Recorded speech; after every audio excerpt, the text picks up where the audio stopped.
Halo adik-adik kelas 6, selamat pagi. Bertemu lagi dengan saya ya. Nah, bagaimana nih kabarnya hari ini? Semoga kita semua dalam keadaan sehat dan baik ya. Hari ini kita lanjutkan pelajaran kita, yaitu tematik. Ayo adik-adik, kita belajar dengan penuh semangat. Nah, sekarang kita masuk ke subtema 3, yaitu ayo belajar berwirausaha pada pembelajaran yang pertama.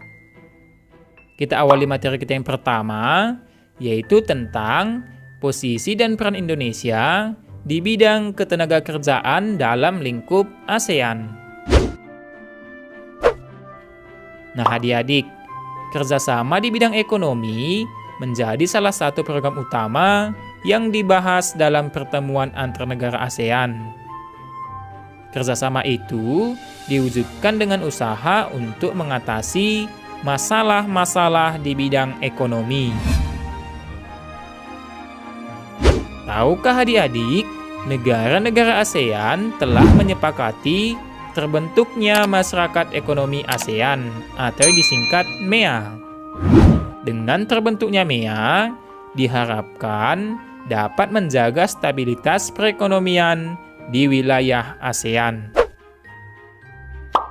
Pembentukan MEA memungkinkan arus perdagangan barang dan jasa antar negara ASEAN semakin terbuka. Tidak hanya produk barang dan jasa, kesempatan kerja bagi tenaga kerja antar negara ASEAN juga semakin terbuka. Terbukanya arus perdagangan antar negara ASEAN akan mendorong setiap negara untuk selalu meningkatkan kualitas produk barang dan jasanya. Nah, selain itu, setiap negara juga akan terdorong untuk meningkatkan kualitas sumber daya manusianya agar dapat berperan bersama dengan sumber daya manusia dari negara lain. MEA tentu saja juga berpengaruh pada arus barang dan jasa di Indonesia. Para pelaku usaha di Indonesia mempunyai peluang lebih terbuka untuk memasarkan produknya dalam lingkup ASEAN. Nah, peluang tersebut dimanfaatkan dengan meningkatkan kualitas produknya.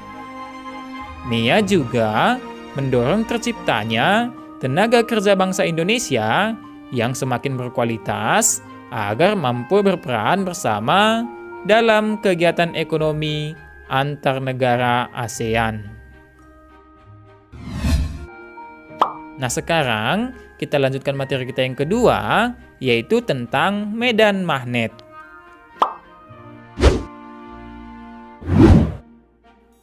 Medan magnet adalah daerah di sekitar magnet yang masih dipengaruhi oleh gaya magnet. Di dalam daerah inilah magnet memiliki kekuatan untuk menarik benda. Medan magnet tidak terlihat, namun kita dapat melihatnya dengan menggunakan suatu cara. Cara tersebut adalah dengan menggunakan serbuk besi. Serbuk besi yang berada di sekitar magnet akan membentuk garis gaya magnet.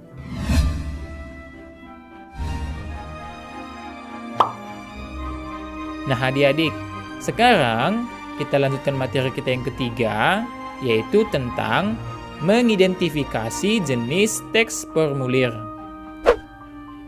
Ayo adik-adik, ingat kembali formulir yang sudah kamu pelajari sebelumnya. Formulir digunakan dalam kegiatan operasional suatu organisasi atau perusahaan. Masih ingat kan apa itu formulir? Ya, formulir adalah lembaran kartu atau kertas yang dicetak dengan ukuran tertentu, yang di dalamnya terdapat data berupa informasi. Informasi dalam formulir ada yang bersifat tetap dan ada juga bagian lain yang diisi dengan informasi yang tidak tetap. Nah, adik-adik, salah satu contoh formulir adalah formulir pengiriman barang, dan formulir pengiriman uang.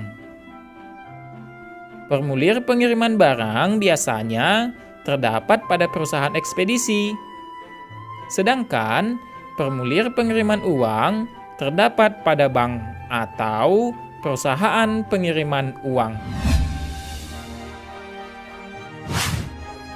Nah, sekarang coba adik-adik perhatikan contoh formulir pengiriman berikut. Formulir pengiriman barang atau uang diperlukan ketika seseorang akan mengirim barang atau uang tersebut ke suatu tujuan tertentu. Isi formulir pengiriman barang atau uang harus bersifat tetap atau tidak berubah-ubah. Nah, informasi-informasi yang harus diisi pada formulir pengiriman barang yaitu tanggal pengiriman, nama pengirim, alamat dan nomor telepon pengirim, nama penerima, alamat dan nomor telepon penerima, jenis barang, jumlah berat barang, biaya pengiriman, serta catatan.